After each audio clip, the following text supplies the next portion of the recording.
O assunto, né, dessa aula aqui vai ser aprendizado supervisionado. Então, vocês viram em aulas passadas, né, uma visão geral, né, de aprendizado de máquina e as tarefas que existiam, né, ou que existem em aprendizado de máquina, né. E dentre essas tarefas, talvez a mais famosa seja a de aprendizado supervisionado, tá? Nós vimos na última aula aprendizado não supervisionado, de uma maneira bem básica e com o algoritmo mais famoso de aprendizado não supervisionado, que é o Camédias. E agora a gente vai avançando, tá? Para a supervisão, tá? Aprendizado supervisionado, no geral, então, é conhecido como classificação de dados. Então, dentro de aprendizado de máquina, a ideia de supervisão recai sobre os algoritmos e métodos, né, que geram classificadores de dados, tá? Essa classificação de dados, então, enquanto nós vimos até o momento o agrupamento de dados, na aula passada, em que nesse agrupamento a ideia era tentar descrever os dados, tentando encontrar padrões, né, na forma de grupos. A classificação de dados, ela é ligada a uma ideia, né, uma tarefa de predição. Então, ao contrário de agrupamento, onde ele tenta descrever o que tem nos dados, né, encontrar os grupos naturais existentes naqueles dados, né, no espaço formado pelos atributos, a classificação de dados, por sua vez, tenta predizer dados. Tá? Ela tenta conseguir estimar algum novo padrão, alguma nova instância, um novo exemplo, que está chegando nesse banco de dados. Tá? Então, você tem instâncias ou objetos chegando, e você vai tentar predizer, inferir sobre esses objetos, ok? Então, qual que é a ideia básica, né? A formulação básica, né? Considere um conjunto X, tá? De N objetos, que é X1, X2 até Xn, ok? E esses xinhos, né, são, na realidade, vetores formados por M atributos. Tá? Então, essa definição é a mesma que ocorreu para aprendizado não supervisionado, para agrupamento de dados. Tá? Então, o que é essa visão? Né? O que é essa formulação matemática aqui? Né? A visão dela é de que você tem uma tabela, essa tabela contém linhas, e ela também contém colunas, tá? O nosso banco de dados é essa tabela, beleza? Ou uma matriz, tá? As linhas, por exemplo, a primeira linha aqui é o X1. As linhas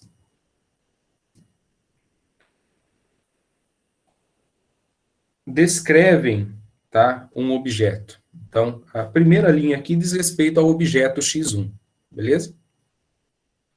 E esse objeto, então, ele é descrito, tá? Ele é representado, né, caracterizado através de um conjunto de M atributos. Tá? Então, você tem atributo 1, atributo 2, e assim por diante até o atributo AM. Beleza? Então, por isso que cada X desse no banco de dados é visto como um vetor, tá? Então, aonde eu deixo em destaque aqui, tá? Esse destaque aqui, em verde, aqui, com um verde musgo aí, é o tal do vetor que eu estou dizendo, beleza? Então, cada objeto no seu banco de dados é representado como sendo um vetor, beleza? E esses atributos, então, ajudam a caracterizar, né, a expressar numericamente o que significa esse objeto. Esse objeto, ele provém, tá, de um conceito do mundo real, ok? Então, até aí a ideia que eu havia dado de agrupamento de dados, tá? Beleza? Então, esse é o cenário onde opera um agrupador de dados, beleza? Entretanto, para aprendizado supervisionado, a gente considera mais um item, né? Então, essa formulação 2 aí diz um dado objeto, tá? Formulação 2, agora, um dado objeto desses aí, xi, pode estar atrelado a um rótulo de classe, compondo uma tupla xi, f de xi, beleza? Então, o que eu estou dizendo aqui é que na classificação de dados, um objeto pode estar atrelado a um rótulo de classe, uma classe ao qual ele pertence, tá? E esse rótulo de classe, né, faz parte de um conjunto C, Czão aqui, um conjunto Czão, de um que é, na realidade, um conjunto finito, né, de possíveis classes para um dado objeto, tá? Então, esse conjunto poderia ser o seguinte, vamos supor que você quer classificar, né, você quer classificar uma máquina, por exemplo, se ela tem defeito ou não, ok? Então, você mede várias características dessa máquina operando, tá, que são os atributos, e você pode atrelar a essas medições um rótulo de classe que é a máquina quebrada, né? Pode ser sim ou não, tá? A mesma ideia para a pessoa doente. Você extrai várias, né? Faz vários exames num paciente e você verifica se ele está doente ou não. O rótulo de classe é essa designação dada por um médico se o paciente está doente ou não. Tá? E aí essa informação agora pode vir atrelada ao banco de dados. Tá? Então, normalmente você pode colocar uma coluna a mais aqui. Eu estou fazendo uma coluna extra no meu banco. Tá? E essa coluna é, então, a minha classe. Tá? Beleza? É a classe. Do tipo assim, vamos supor que seja lá, poderia ser o problema do agrupamento, vai? Você quer tentar predizer espécies de plantas, tá? E aí você faz várias medições a respeito dessas plantas, aí a planta X1 é da espécie A, beleza? Um botânico, um especialista foi lá e classificou, falou, ó, essa aqui é A. O X2 é também A, é a espécie A. O X3 é a espécie B. O X4 é a espécie C. O X5 é a espécie B. De novo. O X6 é a espécie A. Beleza? Então, isso é o rótulo de classe, tá? Então, é um conceito que é expressado na forma de um caractere, tá? Normalmente, o rótulo de classe pode ser uma categoria desse tipo, ou às vezes é resumido como sendo um conjunto de valores inteiros, tá? Então, o A poderia ser 0, o B poderia ser a espécie 1, o C a espécie 2 e assim por diante, beleza? E aí, essa quantidade faz parte de um conjunto C finito de classes, beleza? Então, você pode considerar um problema de classificar 3 espécies de plantas. Você tem um conjunto finito de classes, que são as 3 espécies expressadas, por exemplo, em 0, 1, 2. Beleza? Entendido isso, né, que agora os objetos estão atrelados a classes, tá? Vamos para o item 3, tá? Então, qual que é a tarefa de classificação? É encontrar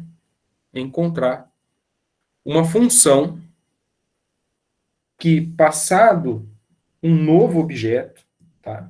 Então, fornecido uma nova entrada no meu banco de dados, nunca antes vista, tá? É a N mais 1 aí, tá? Ela poderia vir aqui embaixo no meu banco, tá? É a última, chegou um novo dado aqui, beleza? Essa é a x n mais 1, beleza? Ela chegou aí para ser classificada, dadas as suas características, né? Passadas as suas características, os seus atributos, né? Qual é, então, a classe desse cara? Beleza? Essa é a tarefa de classificação. Tá? É predizer, basicamente predizer, qual é a classe de um novo objeto, em função, em função de uma base de conhecimento, de uma base de exemplos de objetos, né, de mesma natureza, que já foram previamente classificados, tá? Então, você já tem um conjunto onde você já conhece as classes, que é aqui A, B, C, B, A, e aí chega um novo objeto e você não sabe a classe e o algoritmo, então, vai predizer para você, beleza? Isso é inferido com base em um conjunto de objetos que você já sabe a que classe pertence, entendeu? Alguém já rotulou, um especialista já disse, tá? E aí você consegue, então, criar modelos para fazer essa inferência. Então, eu vou começar com o que é de mais básico, tá? Mais básico possível e também, por ser muito básico, é inviável, tá? Vejam que o cenário que eu estou mostrando agora é parecido com o cenário de aprendizado não supervisionado, tá? É um espaço bidimensional e você tem ali os pontos que são os objetos, ok?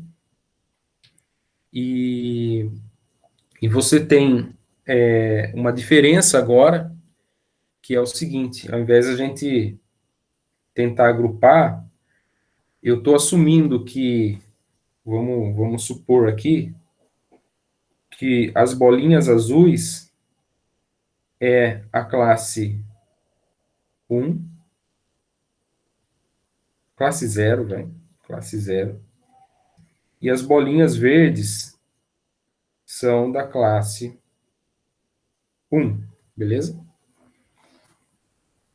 Estou assumindo isso, tá? Então, nesse banco de dados eu já tenho uma informação, já tenho uma base de dados com informação de classe, tá? Então, cada ponto desse, pode pensar aí, o paciente doente, ou sadio, alguma planta infectada por um fungo ou não infectada, afetada por fungo X ou fungo Y, espécie de animal, e etc, tá? Então, se eu concedo um empréstimo ou não, tá? Os bancos usam esses classificadores para tentar, pelo perfil do cliente do banco, dizer se empresta ou não o dinheiro. Com base no quê? Com base em um histórico de outros clientes e observando o perfil desses outros, saber se foi emprestado ou não, se o cara pagou ou não, tá? Quem tem mais probabilidade de pagar uma dívida ou conseguir arcar com o empréstimo, tá? Então, bancos utilizam essas ferramentas para ajudar a auxiliar se concede um empréstimo ou não, observando um histórico de objetos, né, ou de clientes que tem um perfil parecido com esse que está chegando, beleza? Que são as características, os atributos dele, tá? Então, eu estou assumindo aqui que a classe 0 são azuis e a classe 1 são os verdinhos, tá? No aprendizado mecânico, tá, o mais, não é nem considerado isso, de fato, acho, dentro de aprendizado de máquina, né, mas é só para termos da gente avançar com o assunto que a gente vai ver hoje, tá? Então, esse aprendizado também chamado de root learner, ele faz o seguinte: dada uma nova classe, dada um novo objeto, tá? Esse objeto está chegando agora no meu banco de dados. Esse objeto está chegando, tá? Ele é o tal do... cara. Ele é o tal do xn mais 1, beleza? Ele é um novo objeto que está chegando. Eu quero saber qual é a classe dele, tá? A classe 0 azul ou a classe 1 verde, beleza? Tá? Dentro dessa ideia de root learner, ele assume um casamento perfeito, aonde se esse objeto xn mais 1 for exatamente igual, tá? Vamos supor, esse objeto aqui, tá? Quando você vai colocar ele nesse espaço, ele casa perfeitamente com esse aqui, ó, esse azulzinho aqui, então você diz que ele é da classe 0, beleza? Agora, se esse xn mais 1, quando você vai colocar nesse espaço, tá? As suas coordenadas, tá? Aqui, formado pelos atributos A1 e A2, por exemplo, aqui é A1 e aqui é A2, se os seus valores e atributos batem exatamente com uma bolinha verde, que já está na base, sabendo-se que essa bolinha é da classe 1, tá? Verde, você vai dizer então que esse xn mais 1 também é da classe 1 verde. E você classificou esse novo objeto. Beleza? Essa ideia provém de uma ideia já de aprendizado mesmo, escolar, tá? E que não faz muito sentido, ou faz, mas é criticado hoje em dia, tá? Que é a repetição, tá? Você decorar ou memorizar coisas. Então, o professor fala uma coisa e você repete até você decorar. Tipo, B com A, Bá. Tá? Então, o professor fala B com A, Bá. Aí você Bá. Né? B com A, Bá é no processo de alfabetização, por exemplo. Tá? Então, de tanto repetir, você decora que B com A é Bá. Entendeu? E você faz essa relação perfeita, né, do que o professor disse, tá? E o padrão que você está estudando, tá? Esse conceito, beleza?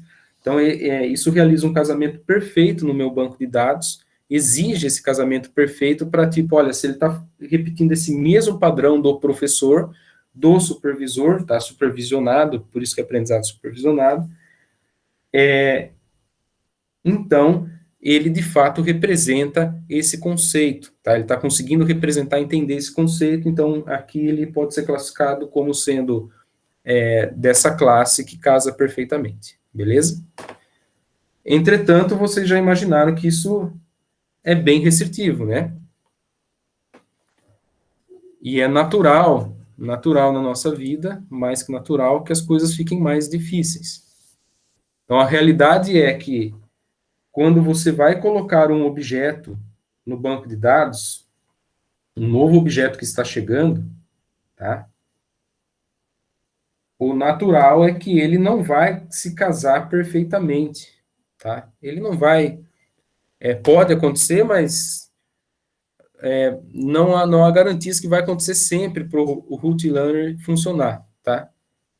O que vai acontecer é que vai chegar um novo dado, tá? Essa bolinha branca aqui, ela chegou, e as suas características, né, A1 e A2 foram medidas, e ela se encaixa nesse local, nessa região, tá? E aí eu lhe pergunto, qual é a classe dela? Alguém tem alguma ideia, alguma suposição? Qual é a classe dessa bolinha? Pensando no aprendizado mecânico, o que eu poderia tentar generalizar desse aprendizado mecânico para dizer que, opa, a classe dessa bolinha é tal? Olhando aí no olhômetro, quem supõe que classe seria essa bolinha? Eu acho que é do azul. Todo mundo tá colocando azul. Eu também acho que é azul. Por que acho que é azul? Ah, tá mais perto dos azuis ali. Beleza. Exatamente. Então, a ideia de generalização é essa, tá? Desse aprendizado mecânico, é entender que essa bolinha, tá? Esse novo objeto não vai casar perfeitamente, tá? Se casar é sorte, beleza? Agora, você pode fazer observações com relação à proximidade. Então, nós voltamos, lembra da aula de aprendizado não supervisionado, que nós também ficamos criando grupos em função de distâncias, tá? E aqui também nós vamos expressar a ideia de proximidade, tá? Ou de similaridade, para dizer qual é a classe desse novo carinha, utilizando medidas de distância, tá? Então, o algoritmo que nós vamos ver hoje envolve essa ideia, beleza?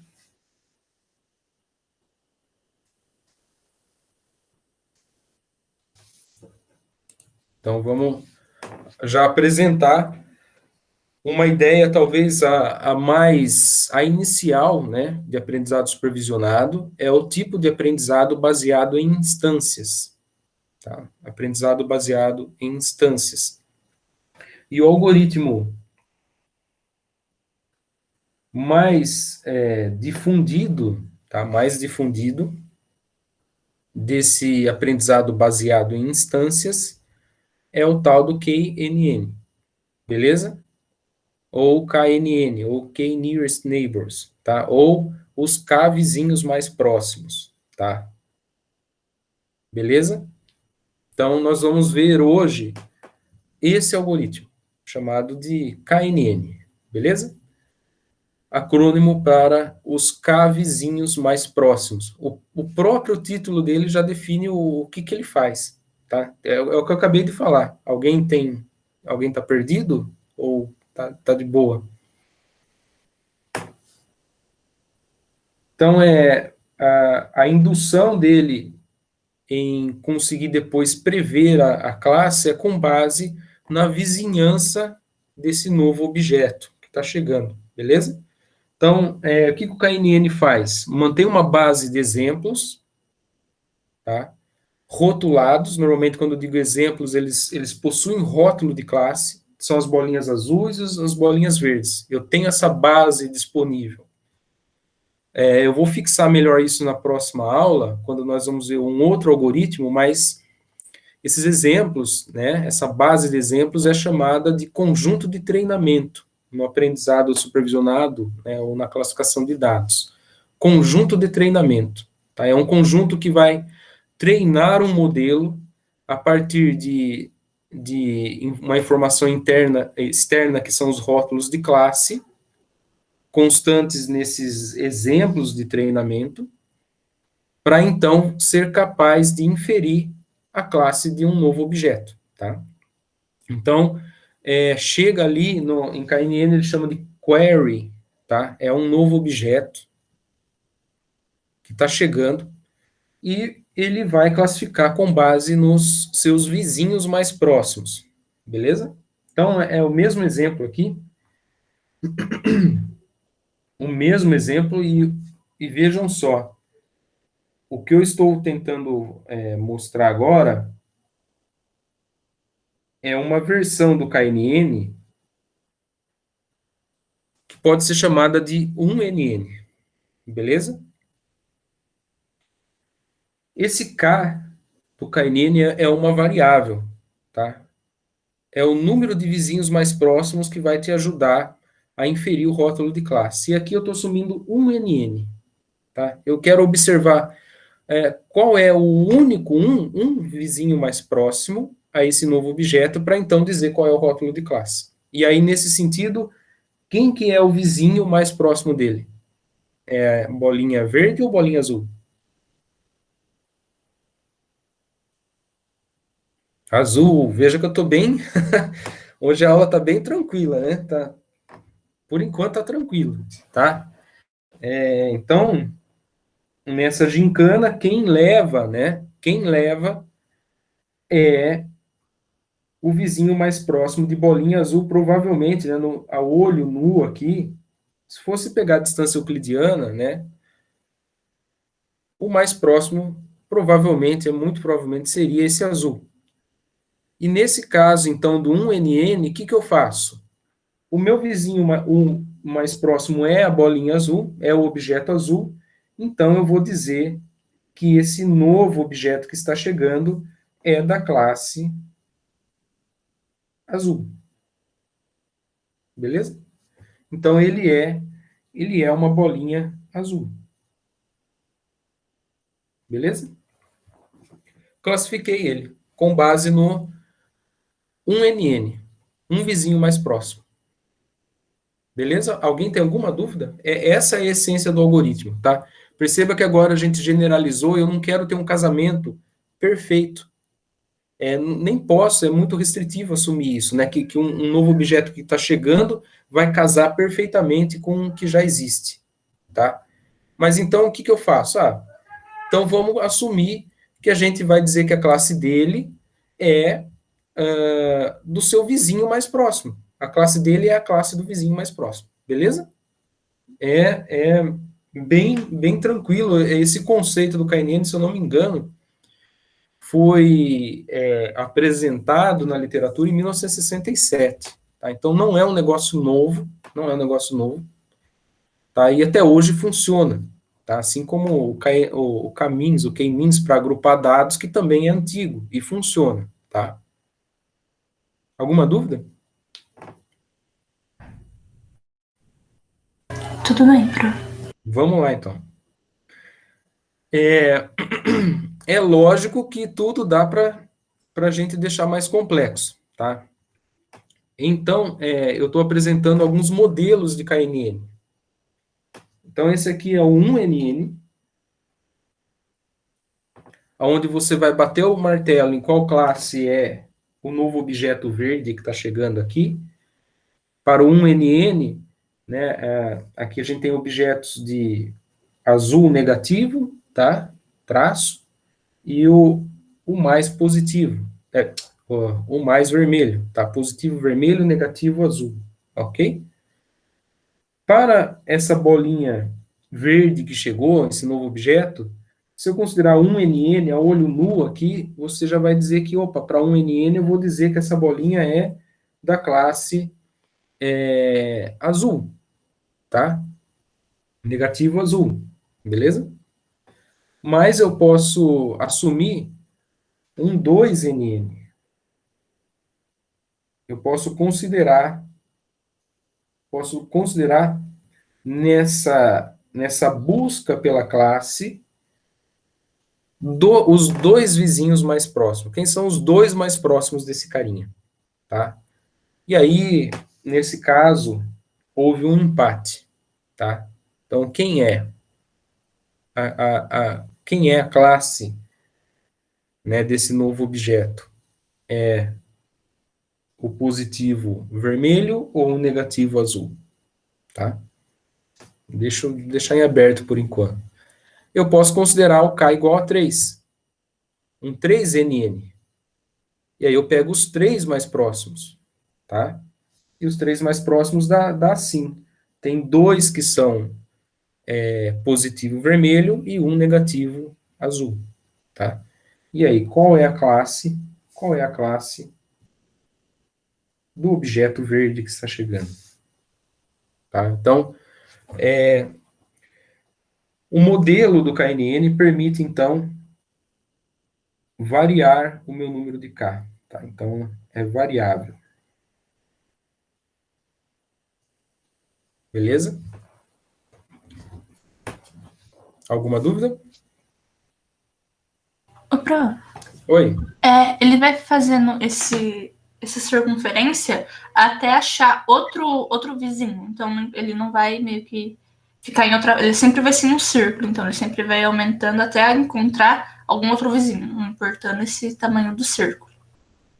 Você fixa um número. Para começar o algoritmo, você precisa fixar o número de K. Você pode fixar o K igual a 3. Você falou, ó, é 3. Aí o algoritmo roda e diz depois qual é a classe desse novo objeto. Essa circunferência aí é só para expressar o raio de alcance, né? Para a gente investigar os vizinhos. Mas é uma coisa virtual, isso aí não existe. Ah, não, sim, entendi. Você vai medir com uma distância euclidiana. Tá? Ele sempre vai pegar os mais próximos. Se é o É, primeiro mais próximo, depois o mais é, próximo. exatamente. Tipo, o primeiro, o segundo e o terceiro mais próximo para um K igual a 3. Ah, tá. Beleza? Vou falar agora, ó, Ó, a Lívia já está falando aqui coisa importante, hein? Aí deixa a mente de vocês trabalhar, né? Você já começa a imaginar, fazer suposições. Às vezes é melhor manter um K ímpar, a Lívia já está falando isso, um K ímpar para evitar problemas, tá, de indecisão na hora de classificar, tá? Você poderia assumir que aqueles que estão, né, os vizinhos que mais aparecem, tá, a classe que mais é frequente aqui nesse raio, é então a classe da bolinha verde, beleza? Só que você, no caso 2NN, você tem um empate técnico aí, né? Quem será que é? Entendeu? Então, às vezes, nesse caso discreto, nós assumimos um K ímpar, tá? Para ajudar na distinção, tá? Então, eu vou falar disso agora. Prof, Oi? então, tipo, nesse caso aí de não do empate, mas de usar o número ímpar, ele vai considerar o mais próximo mesmo, ou então se tiver, sei lá, igual aí, dois positivo, ele, nesse caso, ele vai falar que pertence aos positivos, porque tem dois mais próximo, e mesmo estando mais perto do negativo? Então, essa é outra questão, Pedro. Outra questão. Esse exemplo aqui vem de um livro, tá? O Introduction to Data Mining. É um livro bem conhecido, tá? E é exatamente essa dúvida. Beleza, a vida não é fácil, né? No 3NN, você tem 2 vizinhos que são positivos vermelho. Beleza. Então, a bolinha verde só pode ser também positivo vermelho. Entretanto, o único vizinho negativo azul é o que está muito próximo, bem próximo, é o mais próximo à bolinha verde. Então, e agora? Você opta pela frequência, aquilo que é mais comum, mais frequente, ou tenta ponderar isso pelo que é mais próximo, que no caso favorece a classe negativo azul. Então a gente tem que investigar. Então eu vou avançar nessas ideias, beleza, Pedro? Beleza, prof. Então esse é o algoritmo KNN, tá? Vou descrever aqui rapidinho, tá? O caso discreto, tá? É o caso que nós estamos vendo até o momento, tá?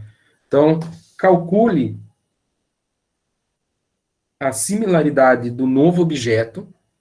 Aí estou chamando esse objeto de xq, tá?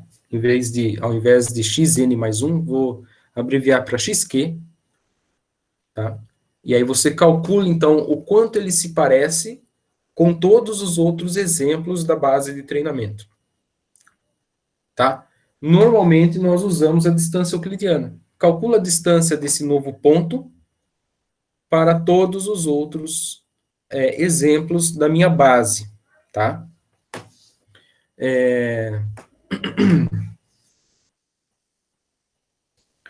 Passo 2 do algoritmo. Aí você obtém os K objetos, tá? X1, X2 até XK, da base que sejam os mais similares. Então, encontrada a distância de todos, você vê quem são os K mais próximos, os K mais similares a esse novo objeto.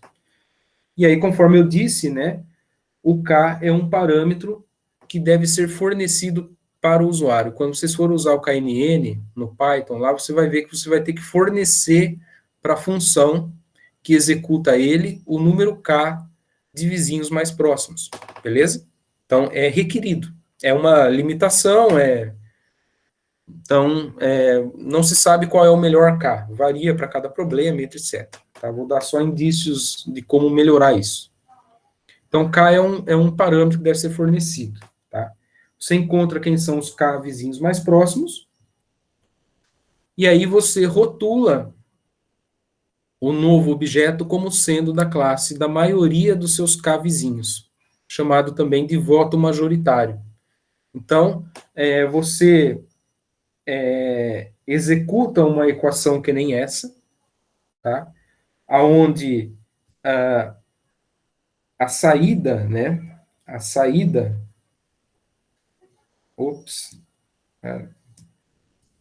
A saída, que é a classe, tá?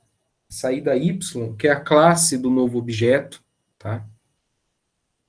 Ela é dada como sendo o argumento máximo ao investigar cada uma das Czinho classes do conjunto C de classes por meio da contagem dos K vizinhos mais próximos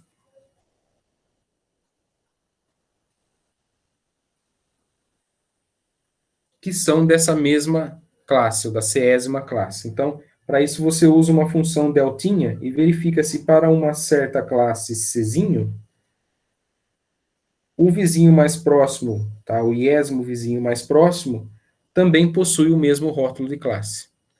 Caso possua, você soma 1. Tá? Soma 1. Caso contrário, essa função deltinha não soma nada. Beleza? Então, a classe do vizinho é diferente da classe que você está contando. Você faz essa contagem para todas as Czinhos classes constantes no conjunto C finito de classes, e aquela que oferece o argumento máximo, tá? O maior valor dessa contagem, você admite como sendo a classe desse objeto XQ, beleza? Então, é isso que ele que faz no caso discreto, tá? Verifica a frequência de classes dos K vizinhos mais próximos, a classe mais frequente ganha e então atribuída como sendo a classe desse novo objeto, beleza?